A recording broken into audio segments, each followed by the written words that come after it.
You can have a site where it just goes down to just I get the job.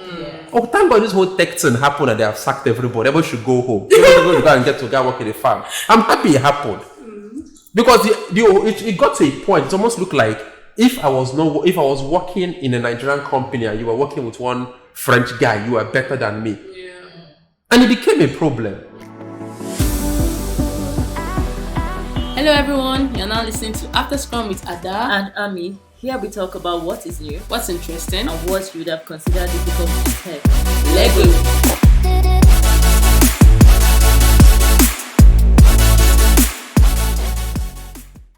Hello guys, welcome back to another episode of After Scrum with That. and Ami. This week. Anyways guys, today we have an incredible guest. Yeah. Q in the. Woohoo. This guy is the plug Yes. in tech. He has connected so many people, created so many events, created so many networking opportunities. He's an all-round superstar, and we're very, very pleased to have him on our show today. We have like a tiger, a lion, a champion when it comes to any good tech ecosystem, and we're very, very happy to have you, Tboi. So please tell us. Say hi to our Say audience. Hi guys. I'm shy. Don't be now. I should not be shy. You're being too humble. You're being too humble. But before we go into stuff, Ada, how's your week? Oh, I had a We very had interesting. very Yes. I think this weekend and this week in general, just been like one of those weeks that you're like, One okay. for the books. Yeah, exactly. So I was invited to speak at Crisp TV. I don't know why, but my Anambra tongue is always messing up. But then I was invited to, well, it was like a speaking event. It was like a discussion panel. So we just kind of like, the title of the panel was kind of like technology dependency, doom or a new era.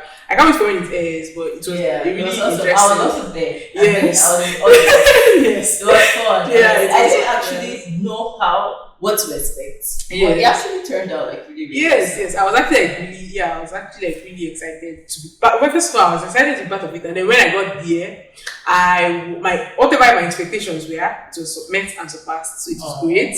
And then yesterday I went paintballing with my sister and my friend, and it's so nice. Yeah. So I had a good weekend. Why did you not call me? Wait. I'm going. Not to say I wanted to just, Why? not to say I just wanted Yeah. to just move on from that conversation and go like. Because you actually told me. I told you I was not waiting for. Okay, I'm going.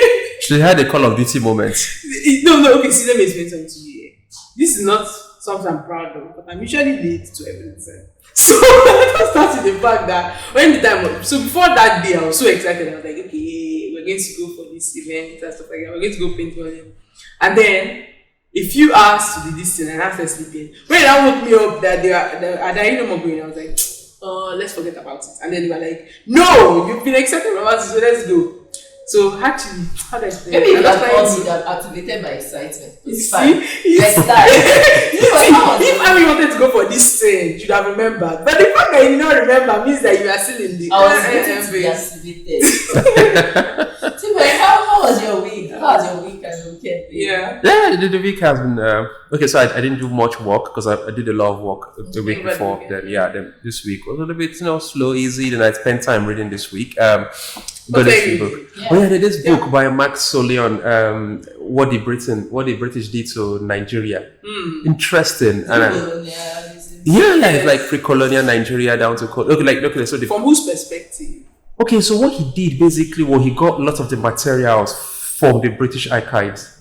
They always give us with our stories. Yeah, but if you look at the general information you have about Nigeria pre-1960, the very popular ones they teach you in school, it's in a certain light. Yeah. But the very, very important ones are actually the archives, right? Okay. Yeah, it's so interesting. The man Godin on his tombstone, they wrote his name and they wrote founder of What? Why? Yes. I don't see this kind of narrative. I really is. Like, Yeah. like we that we're in Nigeria since we did not know. I'm always curious, right? Yeah. To hear, like, when people decide that they found things that have always been there. Yeah. I like to read their perspective and I figure out, like, what actually gave you the audacity to Okay. say that. Yeah. Like, okay, so it's the same thing. Like, we're all here, right? Yeah. And a coup happens, and when the coup happens, some guy said, going forward, he's the head of state. Like, he didn't have to discuss it with us. Yeah. He didn't ask our opinion. He just came and is head of state. Yeah. Why? Because he shot the other guy and he became head of state.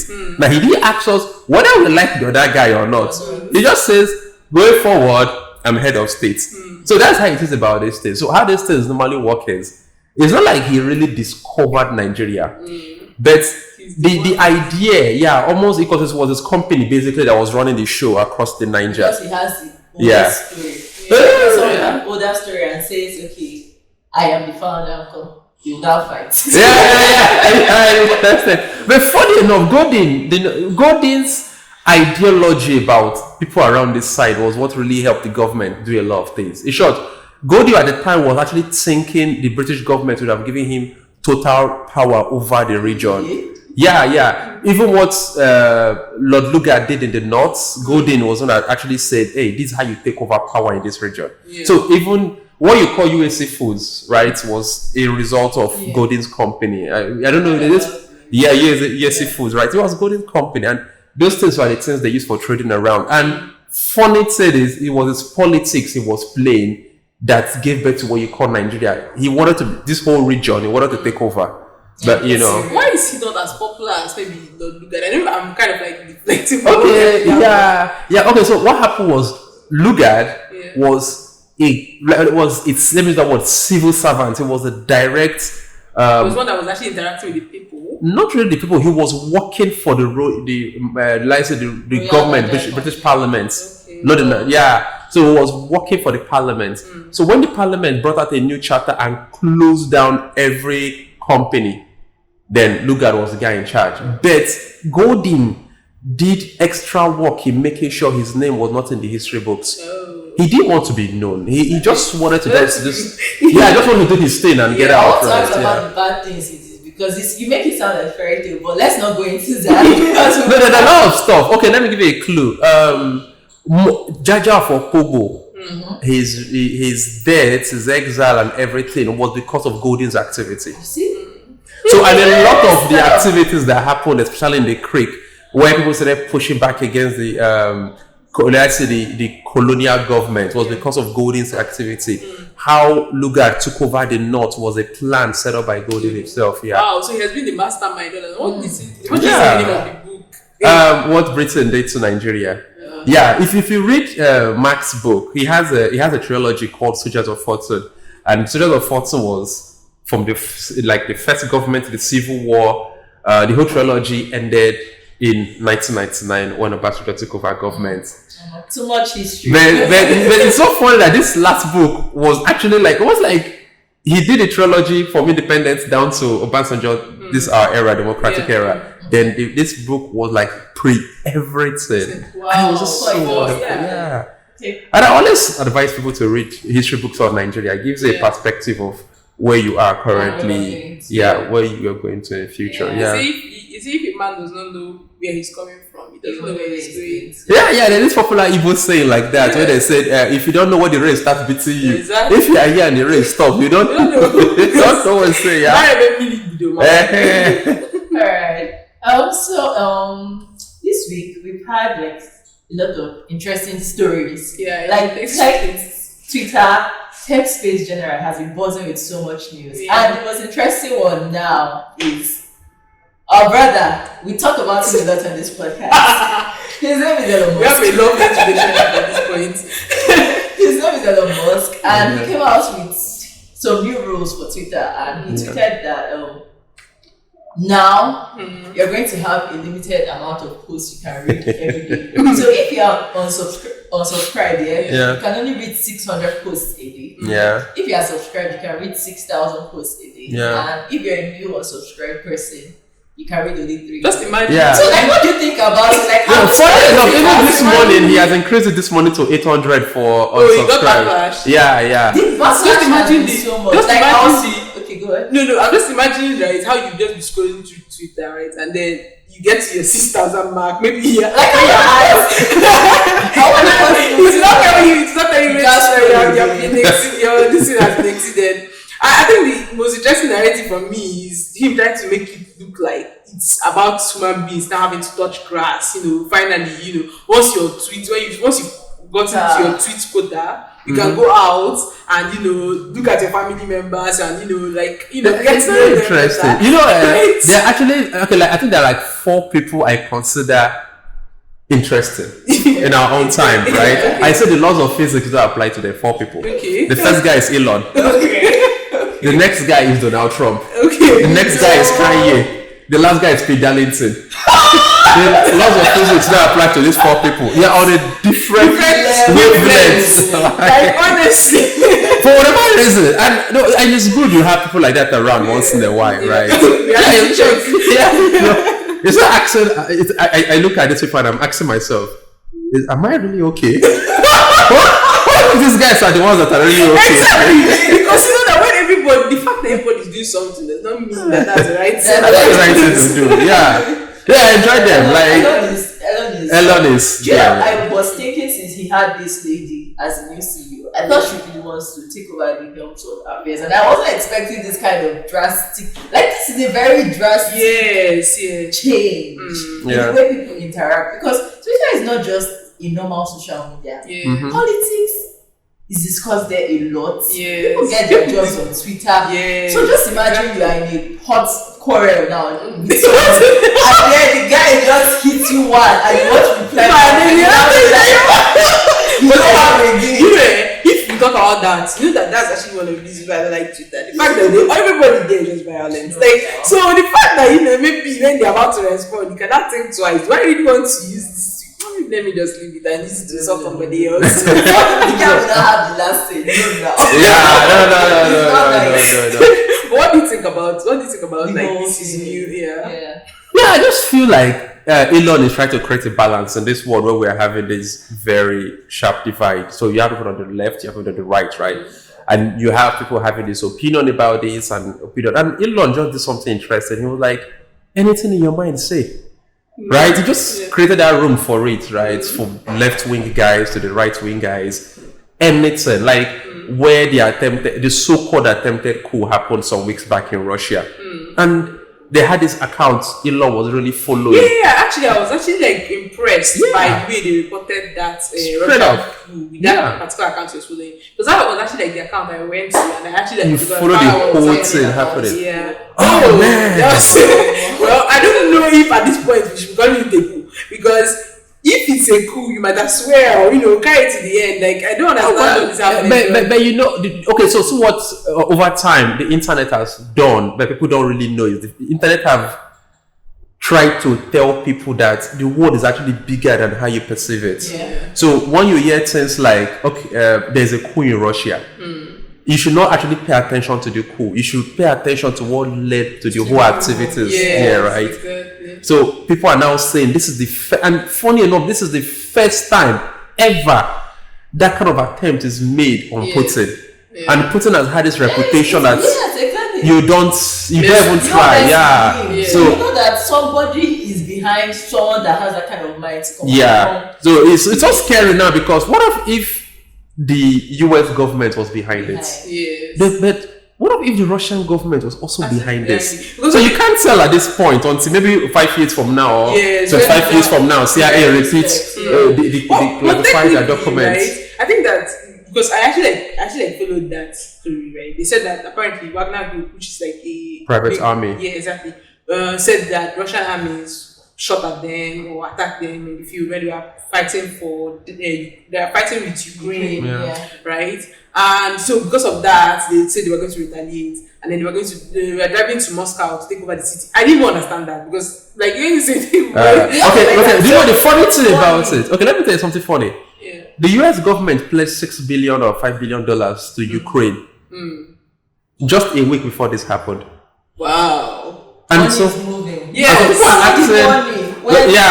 So some people have. Okay, there was this parody account on Twitter where it's Elon's parody account, and he was tweeting. I think quoting the Ukrainian president was following the account, so he quoted him up and sent the tweet, and the tweet was like, "Sorry, I don't have 6 billion to give you." Yeah. Right, that kind of joke, but it can be.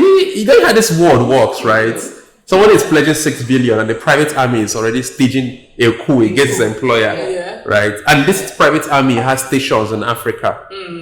Yeah, you have stations and bases in Africa. So it's very, very So the world is bigger. Technology, like what Elon has done with Twitter, or what Twitter have always represented, was the fact that information is actually bigger than what we perceive, right? So just like on Cura, you come on Cura and you're asking, how does a rocket work? Sorry, did you mean Cura when you say Cura? Is it pronounced Cura? I don't think that's Cura. Let's call it Cura. But I don't actually know the correct Don't worry. Yes, it's fine. I don't think it's English word. I don't think it's English. I don't know. But I like the platform because someone comes and said, how does the SR-71 work? And somebody comes and said, yo, there used to be an engineer that worked for NASA that he came across group. And this guy gives you details about this thing. And you're like, wow, I'm dumb. So what's that about everything at once, you know? Yeah, you know. That's where we have information.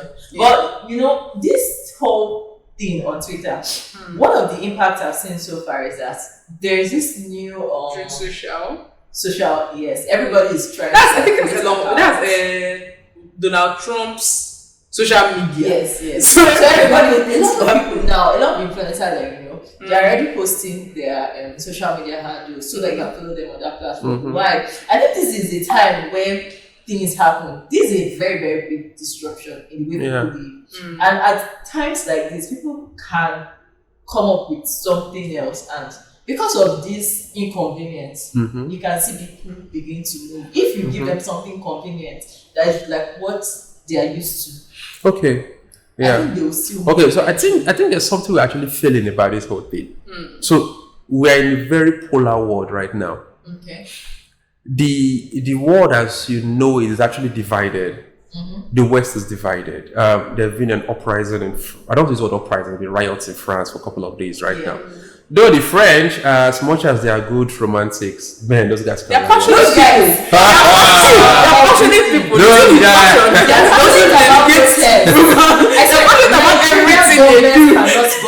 No, those guys are good. They protest for what?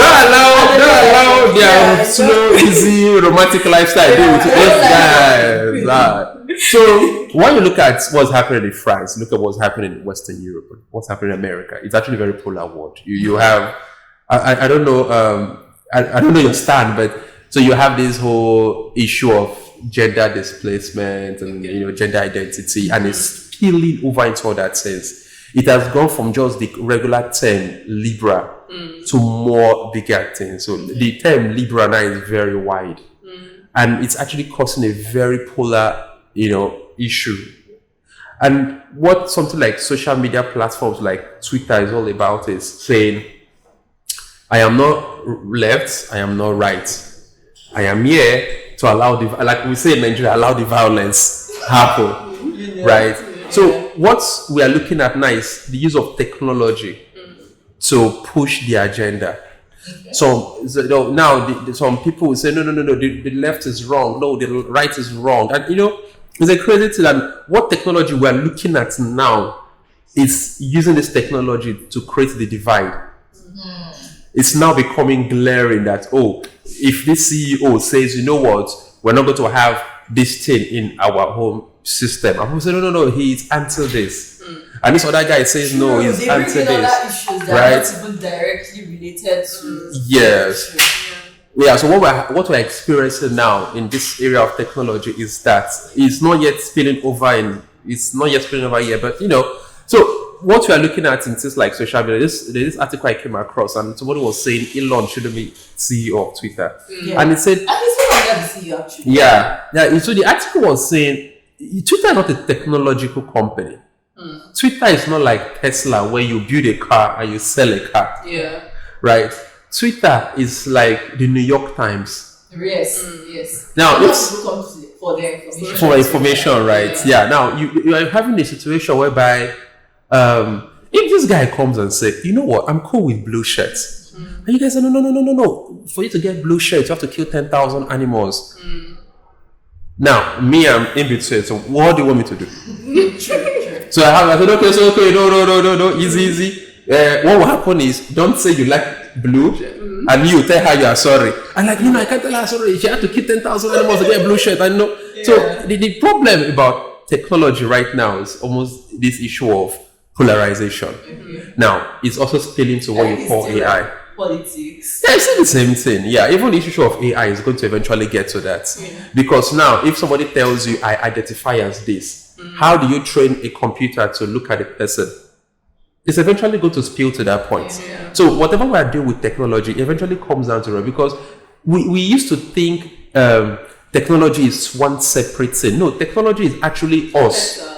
Right? It's if I am a crazy person, I like red. If I build an average app, every button will be red.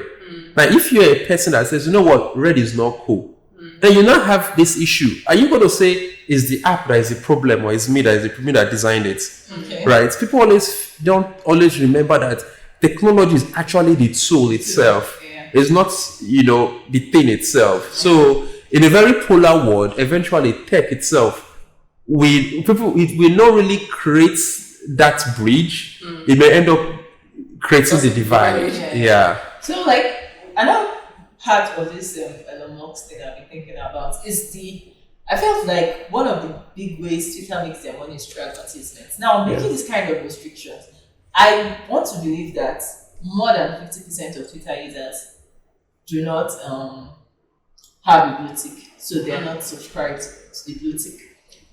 Now, companies that use Twitter for advertisements to push their product and all that, when you see that you're not even limiting the time that this your potential buyers, users, actually get to see I don't think it's going to affect the business positively, because I think at this point in time, people are going to start looking for, okay, where's the next app that is going to be take this population of people to, and they want to invest. It's the same way TikTok had that boom. At first, it came out like a dancing app, Yeah. Now people are using it for businesses, for advertisements and all that. So I don't know. Elon, we know him as someone that makes drastic decisions. But that's the thing about Twitter. Okay, look at it this way. Twitter, I think laid off about 60% or 70%. Yeah. Let everybody go. Now this guy has reduced operational costs. Yeah. Now you understand that his direction or his aim for Twitter is no longer what it was. It's not business as usual. So it's no longer the way we perceive it. Right? He's changing the idea of the company, and that is where this whole divide is coming around now.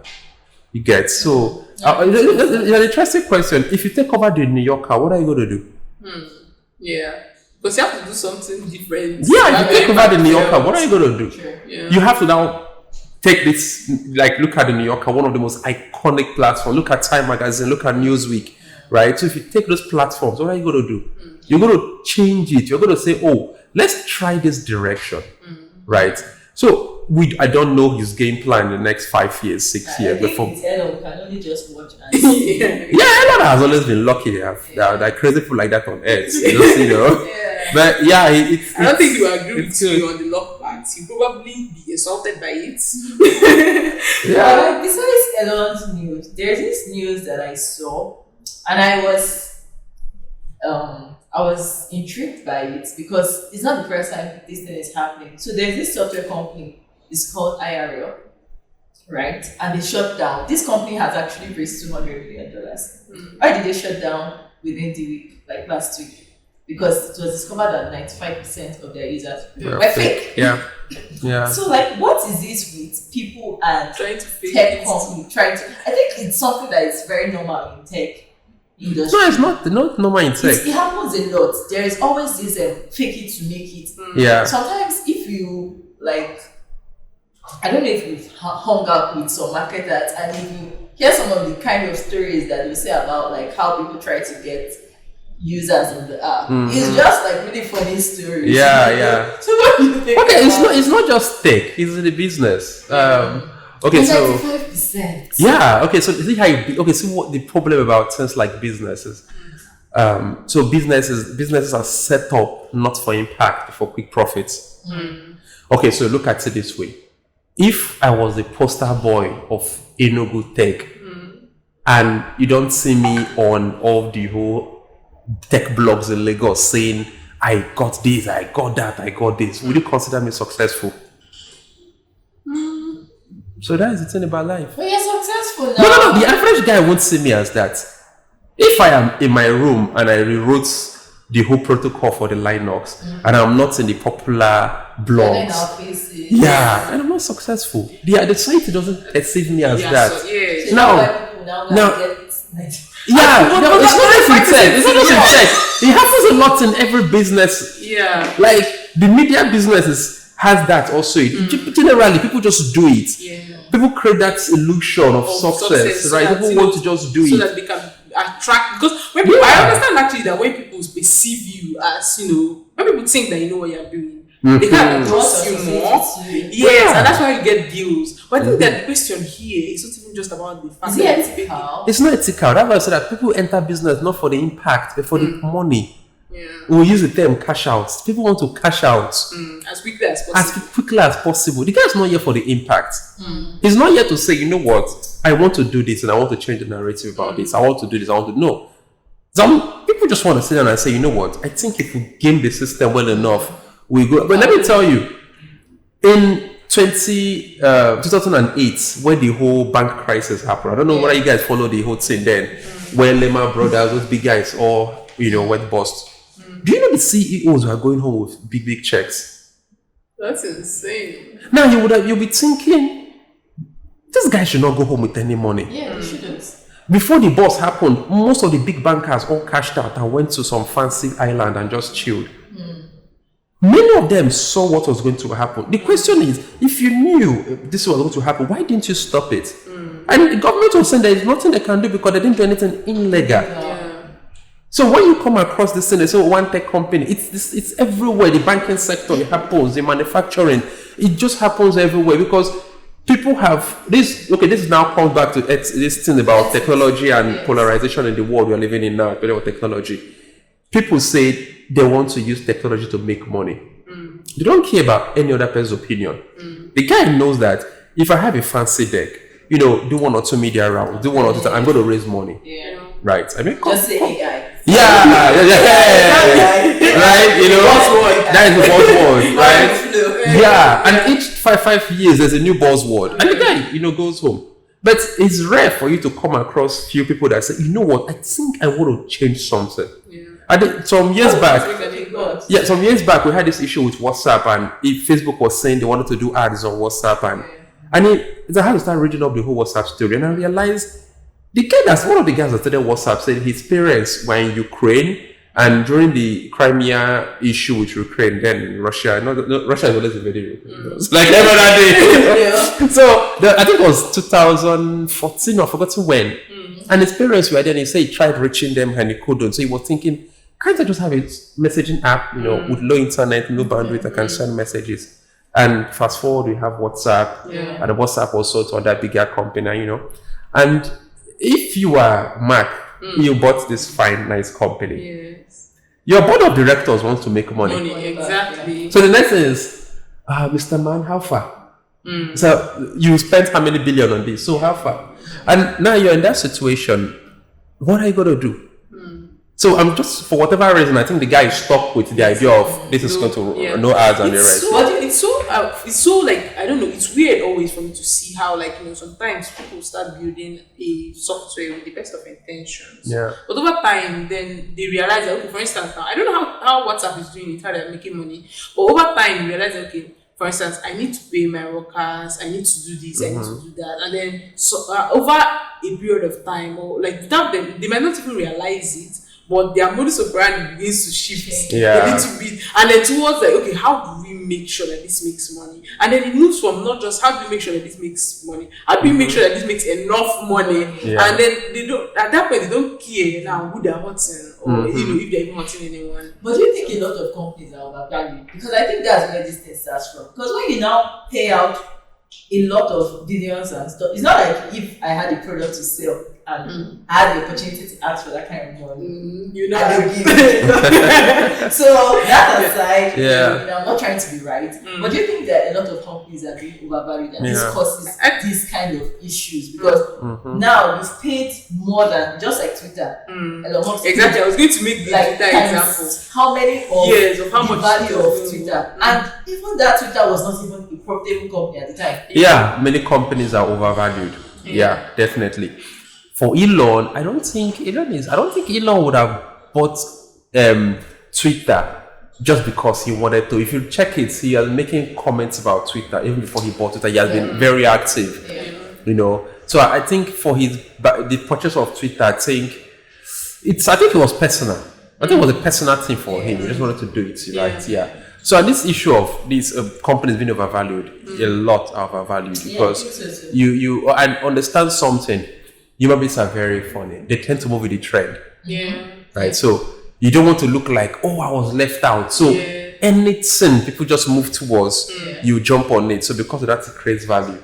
Yeah, it creates value. You know. So you have a situation by you just have to use the board. Like this season, if you want to raise money, use how you aggregate data, how you use data, how you do data analysis, and at the end, use this fine word, integrating AI.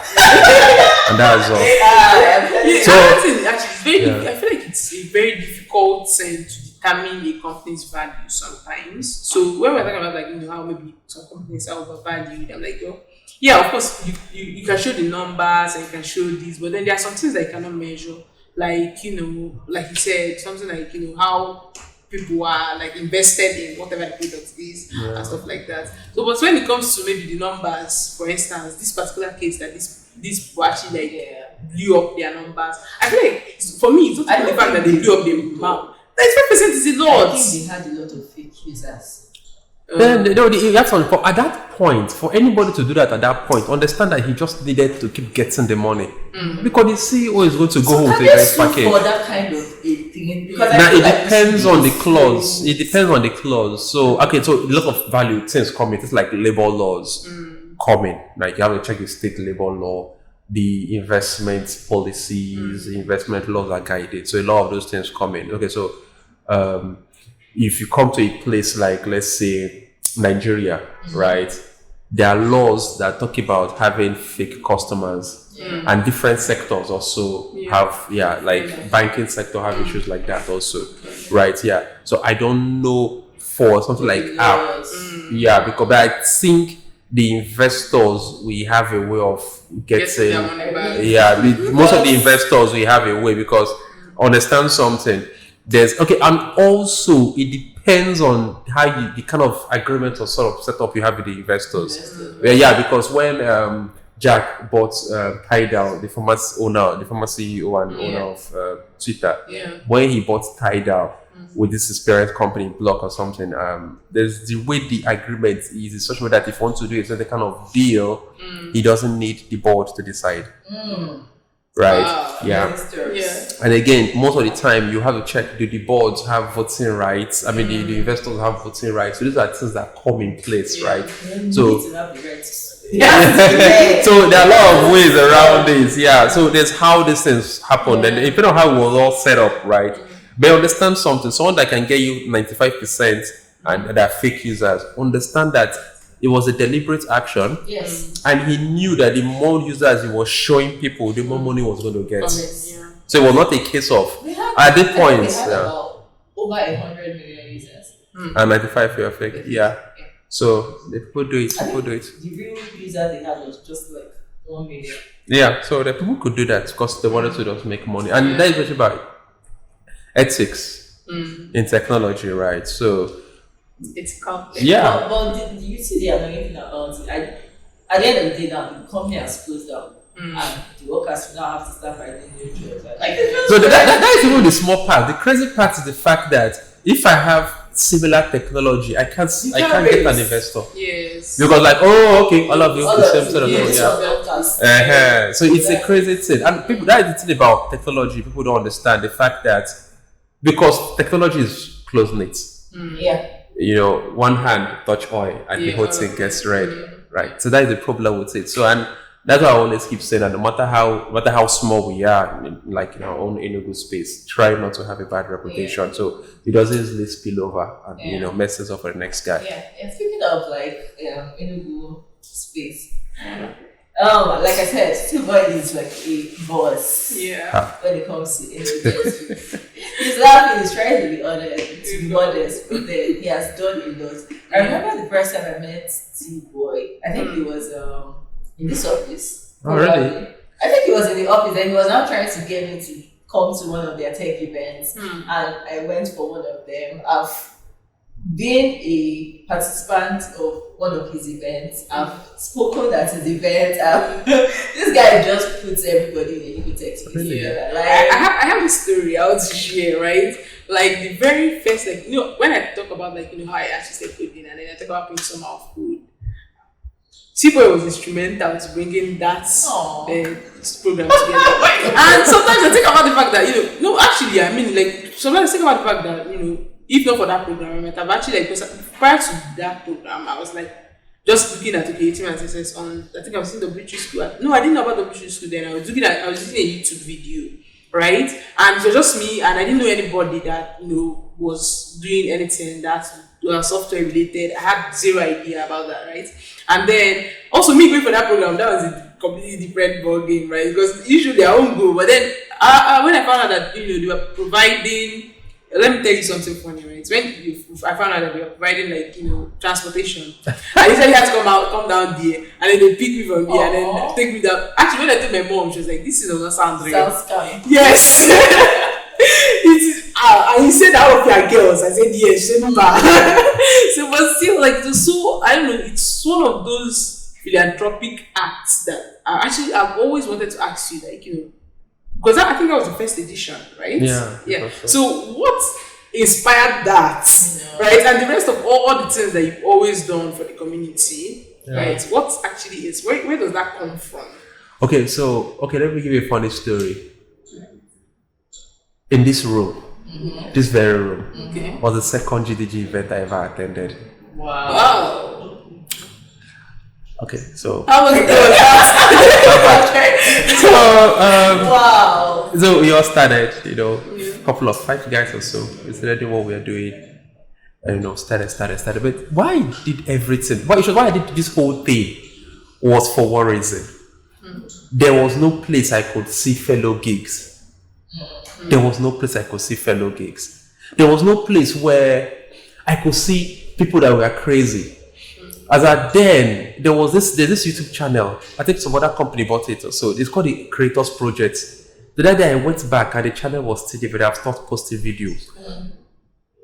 You just see people do crazy things. Like, what do you see crazy? So crazy, like somebody could say, you know what, this war, we're going to have LED lights, do this crazy stuff. And this was like 10 years back. And as at that time, when I see people doing it, they were not really older than me. They were not richer than me. They were just in a different environment, a different climate. And I said, let's just do this thing. Okay. I don't know how it was going to turn out. Looking at what we have today, I'm so happy about it. You've been very successful. I just wanted people to just do something. People should just do something. Like, I just wanted a case where today we have this. And you go around town, you see something similar to this. Yeah. And, you know, I remember one day I came online and somebody was saying, it's somehow that you have over 2 events in Enugu. Why don't you do things as one? I was like, that guy is just saying bullshit. Enugu should get to the point where you can have 5 events happen at the same time. And people will turn up for And people will turn off all of them. Because the idea of my head was, there's this vision I wanted to see people do. I wanted to see this community of people have this. And it was not really a money thing for me. Yeah. Right? When I first did the first Color City at ShopRite, crazy story. The place I wanted to use at ShopRite was the down floor, you know, where you have more people walking around. and my friend Kido said, man, how do we do an exhibition? I'm like, okay, let's just figure it out. I said, and before then I've had 2 art exhibitions I've organized 2, but somebody was saying, Tboi, you want to do exhibition again? I said, man, and the guy said, Tboi, let's do on that one. And I said, okay. I said, if I get to a venue, would you come for the event? He said, yes. So, did the whole thing with ShopRite, and ShopRite gave us the space upstairs. Now, the floor before the cinema. Yeah. That very big space, right? Yeah. So, the first day, ShopRite people, the guy said, okay, we are giving you this space. I was looking, it was so big. I was asking, what do I do here? Then, at that recall, they always said, now your mates, they use this place for America. They do underground events. Yeah. And it was my challenge. I said, it's true. Cut it. And we did it. There was no board, so we hung the whole artworks. I think you were around then, right? Yeah.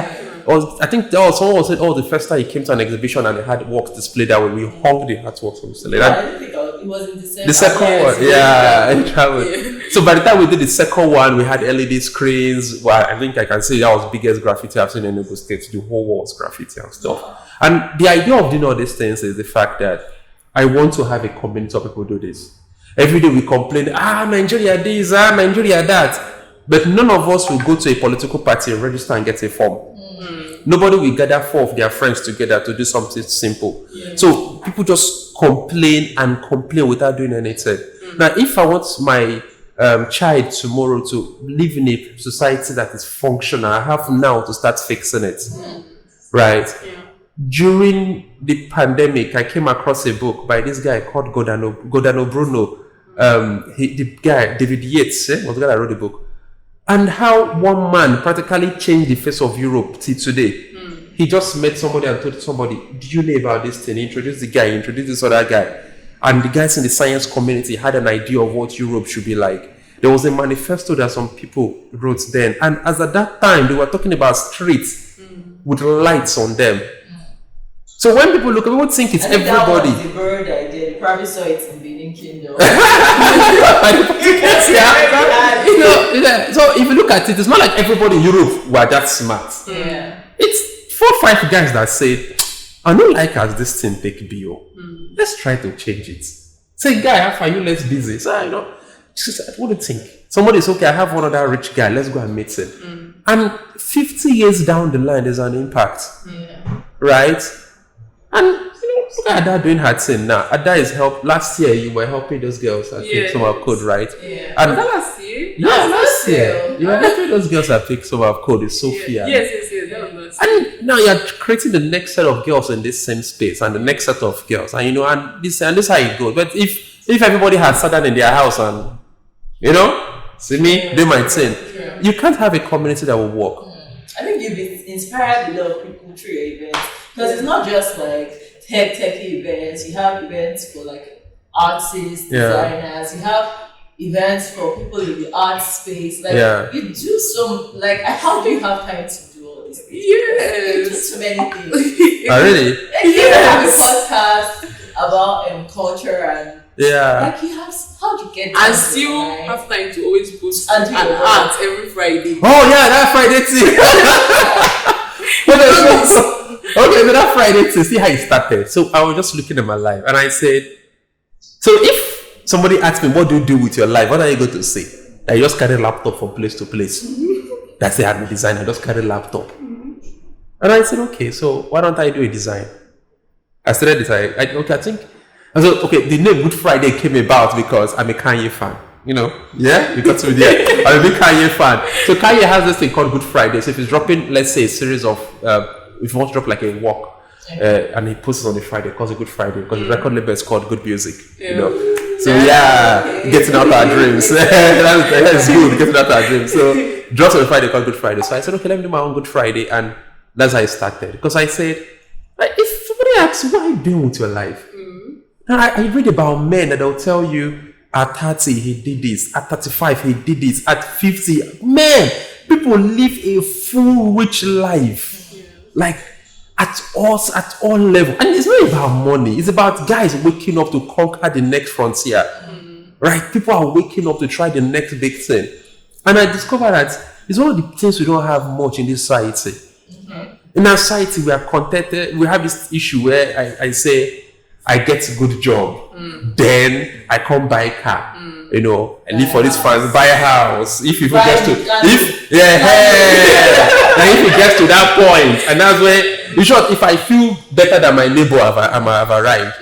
But that's why when you don't get there, that's when you cannot think about other people. That's what you think. But it doesn't. That's why he will start stealing the more because he have to put his child in Harvard. Yes. That's why the guy start even stealing the more because he have to pay for his child. He have to buy a new house for his child. Yeah. So by then, possibly marry a second wife, man. So all this family will like also tell everybody, you know. So, but the idea is we can't have a society like that, right? We want to have a society where people are always at the next step. We need to have because. So we need to have a site where people are rich in their minds, where you know the fullness of their hearts they can do things. People have to conquer the next step, and people have to do that. Yeah. You can have a site where it just goes down to just I get a job.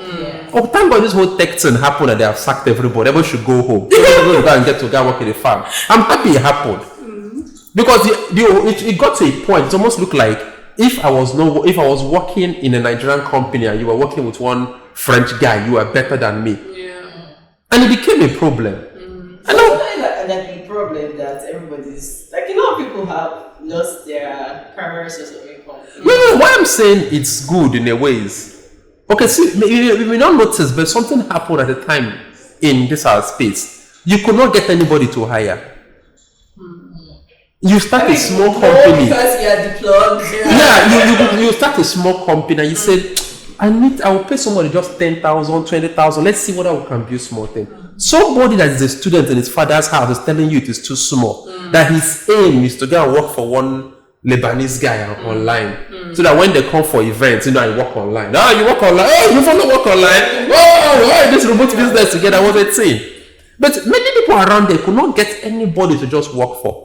Then it look like if I work for a Nigerian company and you work online, you're better than me. Yeah. But I thank God the whole thing is happening because we have to all come back home. Now, if you want to set up a company, now you need to hire people now. Sure. No matter how small. And because you don't have money, you pay the one you can afford, isn't it? Like, where you are working today now, if the guy had not set up what he set up, we do have a working year. That he took up the boat stuff to start working here. And today, look at what it is. And that is how it is also so many other things. If people start small. I remember the day one day, Osta was telling me a story about Genesis and how some people started it bit by bit. And today, this is what Genesis is. Genesis is a very big company. Now, if when he wanted to hire, people were saying, no, if you not be Facebook or Microsoft, no call me. Then who will start the company with him? Right? It's good this shit happens once in a while. Let's all come back home and say, you know what? Let's reevaluate this thing. But I think it's also a good thing that people go out because when you get there, in your comfort zone, you're not going to grow as much as when you go outside. See what people are using, learn better ways of doing things. And now that you're forced to come back. I think it's good. The problem is actually like people that are still like, entry level, trying to say, okay, you don't have anything to do right now, but you rather wait, right? And just kind of like hoping that you get whatever it is. Yeah. Instead of like, you have to grow first. Yeah. You have to learn how to crawl before you can run, right? And you have to so I think the problem was actually like people trying to fly before they even learn how to crawl. Yeah. One thing you have to understand is the technology was okay. So let me give you guys funny thing. People in my generation will come online and say things like our forefathers were stupid. If they were not stupid, why did they put them in ships as slaves? And people, I've seen a lot of narratives but they were not smart. If they were smart, they would have also built their guns and fought the white man. If they were smart, they would have stolen the technology from the white man, right? Now, in 2020, something we are. Now that we are smart, how many of us have stolen the technology from the white man and now built our own thing? Yeah. We still haven't done it, right? We still are still chasing the white man. We still haven't said, okay, so now that we are smart, right? Let's now steal.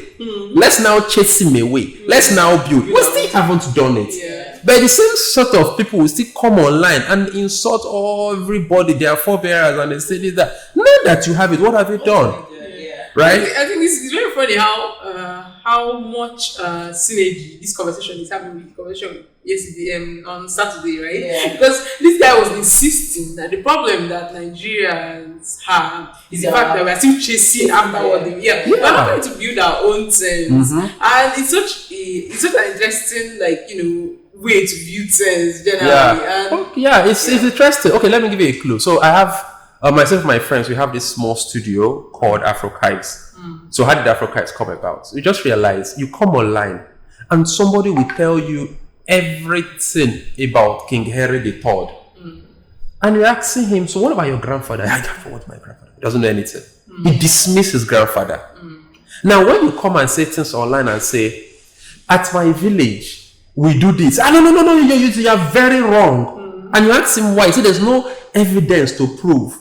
And they say there's no after all. They say, but you tell him, but you are quoting King Henry. He said yes, because there's evidence. There are evidence to prove about King Henry.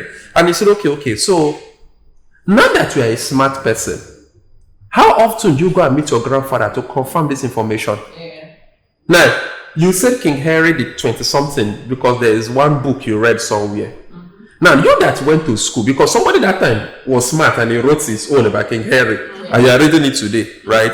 Now, you in 2000 and something, if you are that smart, you should enter a bus, pay 500, go to your village, sit down, and you start asking people and you start writing it down.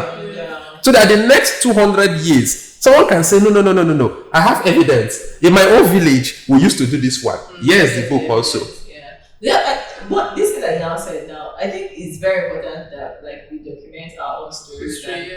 I know we have shifted, but reminds me of during the NSAS, a guy wrote his book about about the whole Sorosuke movement.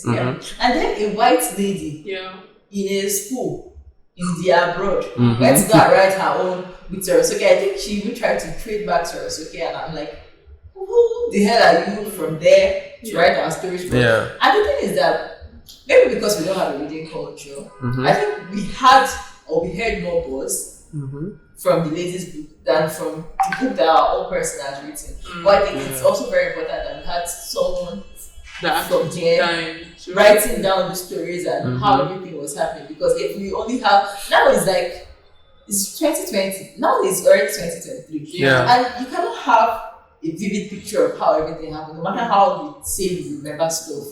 Yes. Now, if we don't have our own person's book to give us those experiences based on someone that was here, someone that actually experienced it, and we're having to get our own experiences from somebody that was watching it on Twitter and just taking online data and stuff. So this is the thing about it. Technology is supposed to enhance society. Yes. No matter what, the technology is supposed to enhance society. And for me, one of the things about technology is what's even the part of technology that enhances society more is not even JavaScript and C++. It's actually the integration into the arts.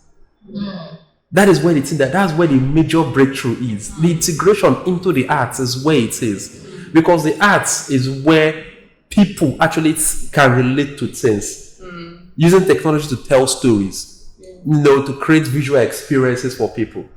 Now, because if you look at it very well, 20 years from now, people won't remember any line of code. We have to No, people will not even remember that. People will not remember the code that actually changed anybody's life. What people will remember, nobody even, somebody was saying the idea that nobody knows that the whole Android runs on Linux. Even at now, people don't know that. What people remember is the fact that there is Facebook on Android. That is the thing that even drives it. People don't remember the compression technology that make transferring picture, uploading picture on Facebook very easy, that took Facebook to the next level. People they just know that there was this thing where we could share stories, we could share information. People will not always tell you. Most people have forgotten that the Arab Spring blew up because of Twitter. When the boy burnt himself, forgotten this country, I think it was Algeria or Tunisia. When the guy burnt himself that led to the Arab Spring, he was on Twitter. it was heavy. It was like the whole thing would blow up from Twitter. When the hashtag Bring Back Our Girls came, it was on Twitter. Now, nobody's talking about the code that built Twitter. It's the art itself, the movement. So if you look at life generally, 50 years from now, nobody worries about Android. People just say, see, at a time, TikTok was used to pass the message that led to this movement. Okay. Right? So if you look at it generally, the code is still important. no, it's important. There's a certain circle in a certain space, people will talk about that. Some certain people will talk about that. But the major thing is the fact that the art generally is what is easy. You can store stuff. Right? Right. Like the when you look at wonderful art pieces by Michelangelo, you go to the Sistine Chapel. Today we have a picture of Jesus because of those artworks then in the Renaissance and the Dark Ages. The level of technology used to mix, as at that time, what it was considered technical, to mix the pens to get to that level was crazy.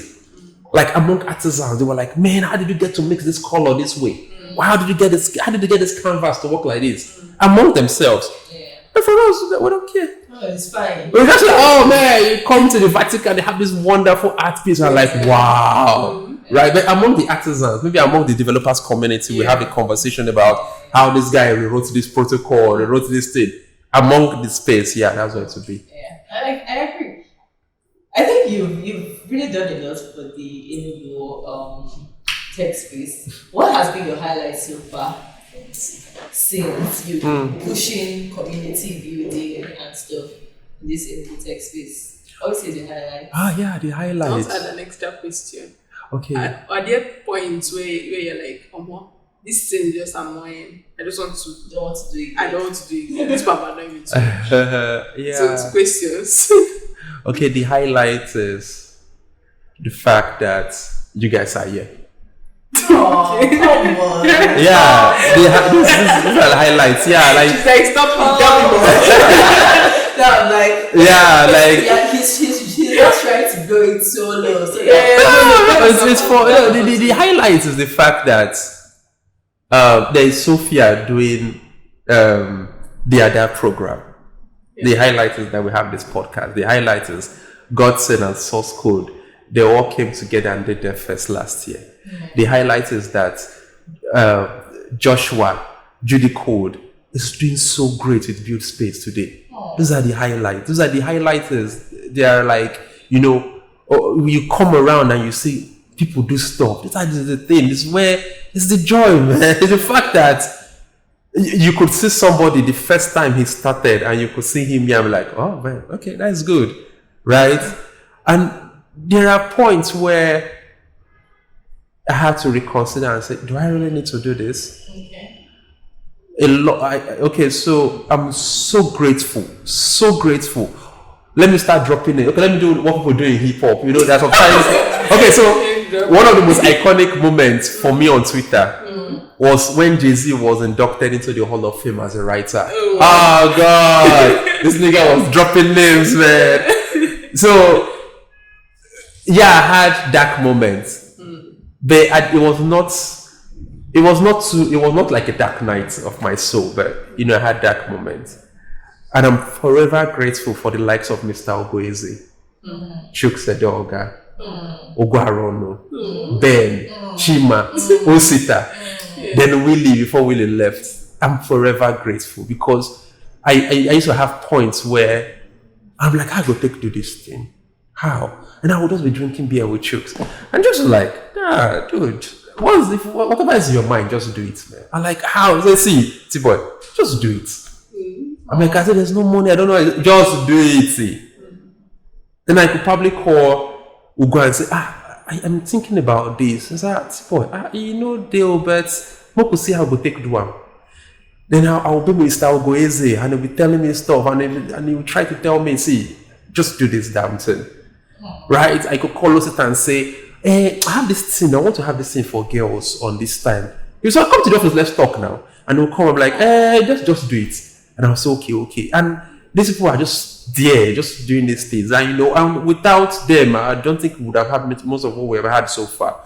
So you're right, because there were times where I would think, I don't have money, how do I do this? Because then, and I would just have to think about the whole thing.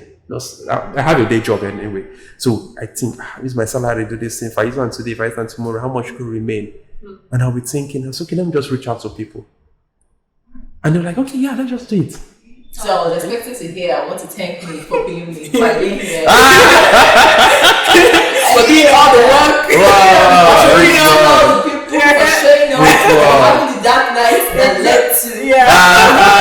It's funny too. I'm going to do it for you. That's for me, fine.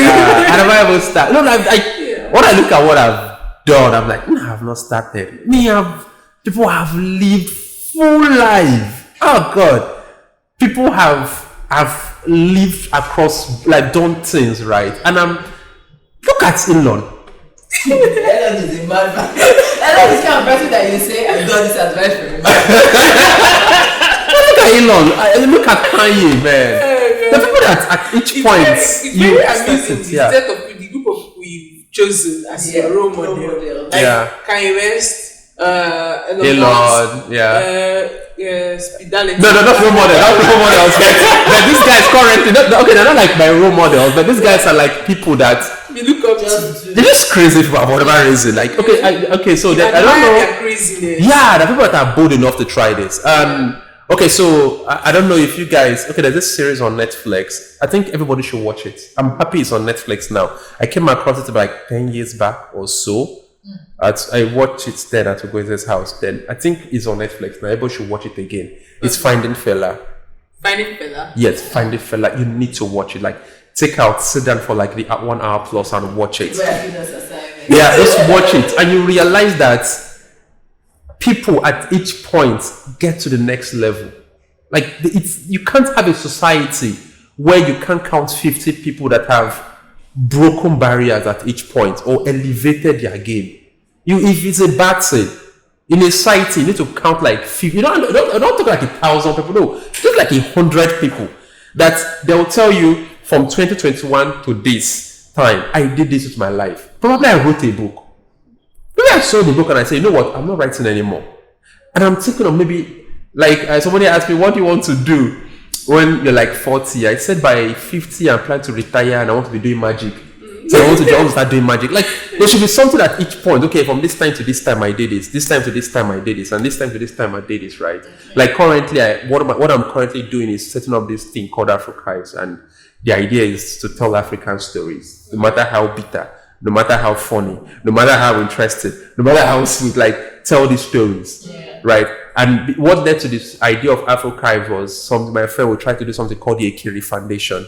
And since then, I've traveled to like 5+ villages, interviewed how many people, and I will still be going out there, right? To keep going out there, keep getting this message, keep reaching out to these people, keep bringing it out there, no matter how it is, right? Yeah, I'm so excited. Very adventurous life. Yeah, like, I'm so excited. Really? I'm so excited about Afro-Archives because Afro-Archives, right? Yeah, Africhives. Afro-Archives. Okay, because like growing up, my dad used to tell us a lot of stories about my favorite story. It's about Abalawa. And I can't wait for when I can actually like go on Afro-Archives. It's like YouTube. Right now, you guys have Your YouTube channel, yeah. And just rewatch it. It's amazing because I always tell people about Abalawa. Yeah. Right? And it's such an interesting. I don't know why, but I've always been obsessed about that particular story because of just all the twists and turns that happen. Yeah. I can't wait for when I can actually go down there and see this story. Yeah. Right? And I know my dad was probably telling us an abridged version, which I probably added some salt and sugar inside also to make myself feel better. Right? So I want to see another from a different perspective. I'm actually excited. Interested. Like, we have 2 very interesting stories on the channel. One is a story. You guys should actually Yeah, you guys should watch it. So we have 2 stories. We have one story of Uli. So you know this Uli patterns. Yeah. Okay, you saw the. So we have this one called Story of Uli, and it's interesting. And we have Story of Agu, and these stories that we're trying to say. Look at this from this point. There's a reason we have Uli arts. Like the standard Igbo woman, her body is full of Uli. Yeah. There's what Uli represents, and there's a reason because women tend to be custodians of history, and Uli is actually an art for preserving history, right? Yeah. So we'll talk about story of Agu because we wanted to tell the story of creativity and how the Igbos perceive creativity and the source of creativity, you know. So these are the stories we always try to bring out. Yeah. And I'm happy that technology is helping us tell the story, right? So we want people, I think, on your own end, try to get stories, your own end, because trust me, to go to where you have not been before, you have to know a lot where you're coming from, right? It gives you a guide, because if you have not gone to Onitsha before, people tell you, you see this road, when you keep going, you will get to this place, and you will get to this place. This is how you know you're getting to Onitsha. And you will ask, how do you people know? They will say, oh, somebody that has gone there. So in order to go to the future, you have to look back into the past and get information for someone to give you guidance. It's not like you are looking back into, like, say, 1600 Igbo land to know how to write C#, you know. But what you are trying to look is like a perspective of how something is being viewed. Like between the cathode ray television and the LED screen, they're like light years apart. They're like entirely different technology. It's not a slimmer cathode ray. No, it's entirely a different technology. So the idea of looking into the past is to change how you perceive the future. So immediately you understand, oh, this is what this guy was saying then. Maybe if I look at the future this way, it's going to change. So that's why what we're trying to do of late is look back to see what we can get forward. Yeah. Speaking of stuff that you do, I want to ask, how did you feel when Enugu tech ecosystem became like the fourth? The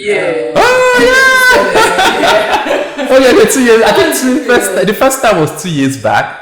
Well, the first time ever been on the chart. It was also that was the first time, and and it was a little bit high there. It was like there was this high. Like, oh yeah. They're like, okay, so this thing is working, right? So this thing I'm doing is working. Okay, yeah. And I think at that point, that's when I now say, you know what? Let somebody else try this. Let somebody else bring a new test to it. Maybe I can only get this far. Then some people, you know, come up. And I'm happy, like I'm seeing what people are doing now. Oh God, I'm so happy about it. What people like Sophia, Precious, Godson. Oh God, what those guys are doing now. So wonderful. What they are really doing now. Yeah, they're just changing when they're changing the face, you know, when they had this Bitcoin events last time, not Bitcoin, is it Polygon or something? Build space events last time. Yeah, oh God, when I came myself, people were like, wow. You know, so like, this new era is coming in, and it's good. People should try to bring new stuff once in a while. Maybe it will do this run for the next 5 years. It's true stuff. So we'll do that run again. Yeah. Okay, guys, we have someone finally written. I was thinking that we would not be able to think it. So we're going to take. We're going to help. Yes, we're going Tboi to will help us. Tboi will help us. Yes, so Ada, please let us know what she's saying. Okay, alright. So she said she was just like actually like talking about her struggles as a techie. So she said, "Hello after Scrum. Trust you're well. I had an experience with this. I had an experience with this random man I met a while back on WhatsApp via a colleague. He needed me to run his company, which is supposed to be an edtech startup. This happened 2020. And fast forward to 2023, and he reached out to me and wants to work on the project. I have lots of projects. He initially reached out to her for the project in 2020. Yeah, in 2020. I did not do it. I don't know. I'm not sure if I'm trying to follow. Yeah, okay. I'm not sure if she worked on it in 2020 or if she didn't. But and fast forward to 2023, he reached out to me and wants me to work on the project. Okay, so they didn't do anything until 2023. Now I have lots of projects on my hand which are demanding of my time and energy. I politely declined to work on this project and he was insistent. Finally, I decided to bluntly tell him I won't be working on the project and blocked him on WhatsApp. He sent me a message with words like I should get off my high horse and he has withdrawn his reference, the reference he made on my behalf.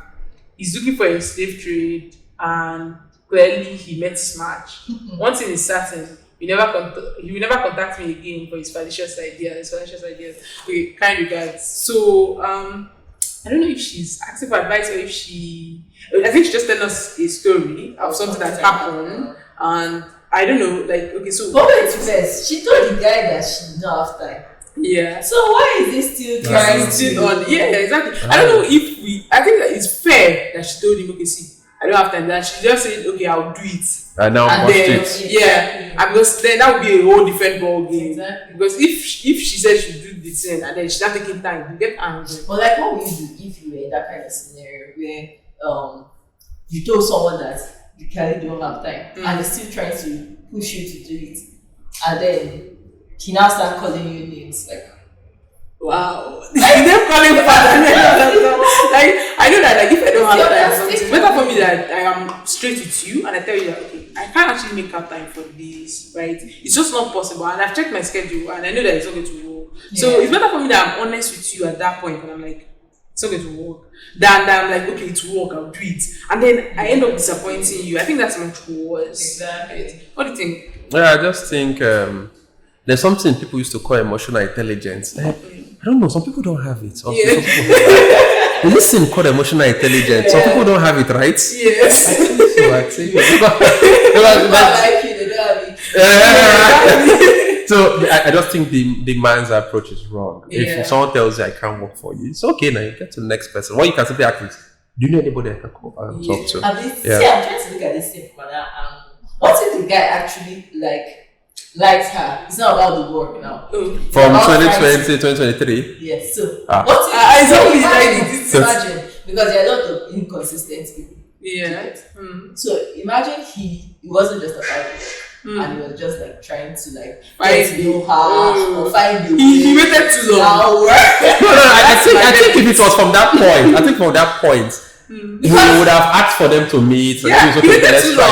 Yeah. He said, let's work together. Let's work I together. don't want to work together. I know if it was that, when the guy said no, I can't work, he would have said things like, okay, can we set up a meeting? Can we possibly see? Or like that's not the way if you want to be in someone's good graces. Well, Don't like start off insulting them or something like that. If they tell you actually respect their time and if they tell you can't work in this period, okay, it's fine. You try either it's one of two things. It's like, okay, it's fine, I'll find someone else. Or okay, if you can't work this way, can you maybe let's say review or something like that? What exactly can you actually do? How do I include you in this that will not actually like be too much for you? Or if you really want that person there. If she doesn't want to be included there at all, then I'm like there's no other collaborator that he has to do that. There's absolutely The guy is not a serious person. If you want to work for somebody, you tell the person, I want you to work for me. If you like the guy, tell the guy you like the guy. What's the worst that could happen? The guy say no, I don't like you. Yes, there now. That was a broken heart. Alright, nobody ever died from broken hearts. We'll go to together. No. Yeah. Anyways, guys, we're so happy to have Tboi on our show. We've spoken a lot about so many things. The man, the genius. One thing that we didn't touch really is the future. You know where you're coming from. You know the stories of the past. You're telling the stories of the past. Where are we going? Where are we going? Okay, so see funny thing about the future. The future for one person is always tricky to decide. The future after a certain number of people is easier to decide. Because human beings are just human beings always do what human beings do. Okay, so technology. It just keeps going forward and forward and forward and forward. Blockchain will eventually become mainstream. You can't have a digital world without digital payments, right? Eventually. The metaverse is going to eventually lead to that point because reality will not make sense to a lot of people. So people will look for solace somewhere, and that is when mixed reality comes in. So eventually people will move to that point. It's not today, tomorrow. It's not Apple Pro Vision, and it's not that one. It's a mindset that gets people there, right? The more reality keeps, a lot of things happen. People just don't see need to communicate with other people. They'll look for solace somewhere. So everybody will go online. You will need to make payments. So eventually blockchain will be there. Decentralized system will become mainstream again because people will keep losing trust in the government. People will keep losing trust in the system. People will keep being polarized. So eventually decentralized payments will eventually be there. People will keep plugging there. Any technology that will disconnect people from reality is where that is going to become the next big thing. Now, people will think it's tomorrow morning because of the Apple Pro. No.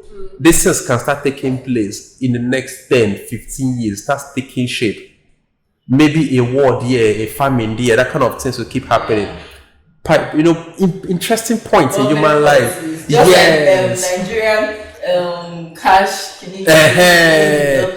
Thank you. We keep pushing people in that area. People will keep losing faith in governments. The government will keep making mistakes. Immediately those things keep happening, people will veer towards that area, and that's where it starts changing. That's where technology will start changing. Human beings will always do what human beings will always do. Human beings will fight wars. Human beings will make stupid mistakes. Human beings will eventually kill themselves with the weapons they build. So it will always be there. So for human beings as a group, at totality, it's just nothing much.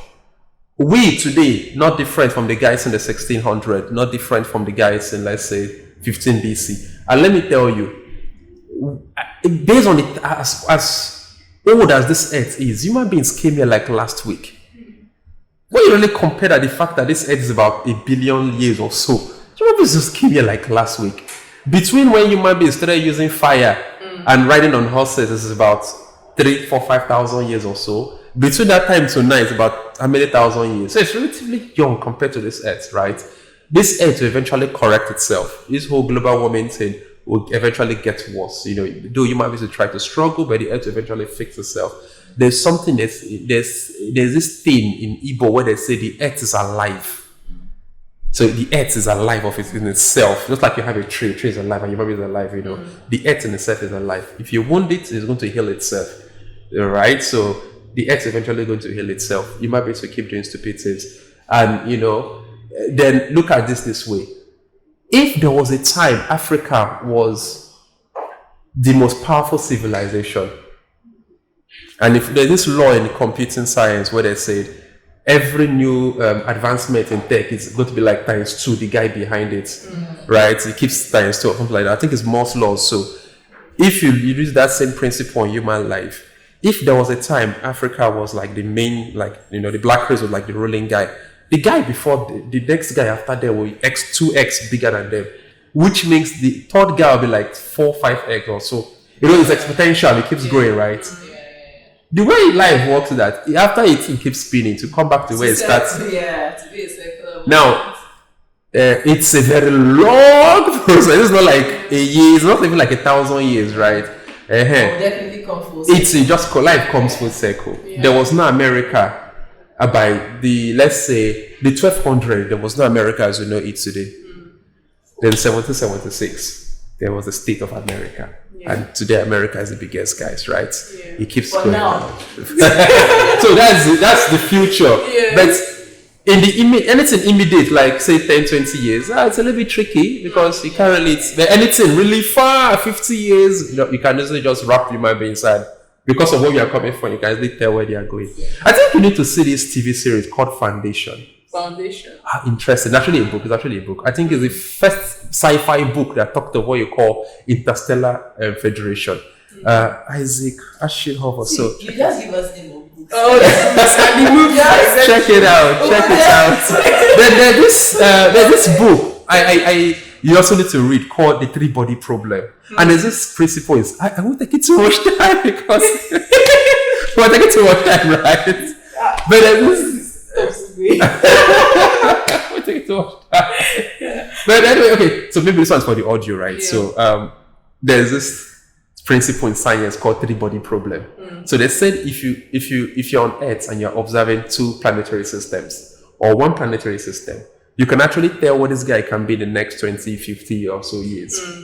Now you put the second planetary system and you can actually say, oh, and this is the guy going to be in the system, And you put the third one, and that's where everything scatters. And it's a very big thing in mathematics. It's called three-body problem. So immediately you have the third guy coming, everything skews, everything just changes. Yeah, it's very interesting. You just Google up the concept three-body problem. It's very interesting. And when you want to do things like prediction into the future and deep science and stuff, you also have to take into account three-body problem because you're calculating for 2 people and the next guy walks here like, oh man, I didn't see that coming. So it's interesting. See, Tboi has given us assignment. That's why Tboi Dman. I I hope you guys had so much fun. Please, don't forget to follow Tboi. Yes. He's available as Tboi Dman on Tboi Dman. Tboi Dman. Yeah. Okay. Yeah, and then Afrochives. Yeah, at Afrochives. Yeah, it's a single word. Afro CHIVE Afrochives on YouTube. Yeah. So watch out. Yeah. I don't know. People should just do more. People should just read more. Yeah. Then I'm happy Elon is finally saying 600 or 800 tweets. So finally we'll all go back and maybe personally read one new book or so. We'll watch one more books. Anyways, guys, don't forget to like, subscribe, follow. We hit 100 YouTube followers. You guys are the MVP. Yes. You guys are the real deal. You know, thank you guys so much. Don't forget to keep liking, subscribing, commenting. You know, encourage us. We like talking. Give us a reason to talk more. Alright, guys, and that's it. Thank you. Bye. Bye.